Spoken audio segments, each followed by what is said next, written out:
মিশিগানে অনুষ্ঠিত হতে যাচ্ছে মুনা দাওয়া কনফারেন্স। মিশিগানে বসবাসরত বাংলাদেশি কমিউনিটির জন্য আগামী 9 আগস্ট রবিবার Muslim Ummah of North America MUNA North জোনের উদ্যোগে এক বিশেষ দাওয়া কনফারেন্স অনুষ্ঠিত হতে যাচ্ছে। অনুষ্ঠানটি দুপুর 1টায় Islamic centre of 9 mile Warren মসজিদ দারুল কুরআনের বাংকুয়েট হলে অনুষ্ঠিত হবে। এতে প্রধান অতিথি হিসেবে উপস্থিত থাকবেন মুনার সাবেক প্রেসিডেন্ট ডক্টর সাইদুর রহমান চৌধুরী। প্রধান আলোচক হিসেবে থাকবেন বাংলাদেশ লয়ার্স কাউন্সিলের সহসভাপতি অ্যাডভোকেট এহসানুল মাহবুব জুবায়ের।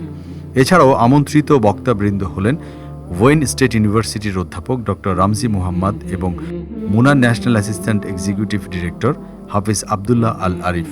আয়োজকরা জানান, দীর্ঘদিন ধরে যুক্তরাষ্ট্রে বাংলাদেশি কমিউনিটির মধ্যে দিনী দাওয়াতি কার্যক্রম পরিচালনা করে আসছে মুনা। সেই ধারাবাহিকতায় এ কনফারেন্সের আয়োজন করা হয়েছে।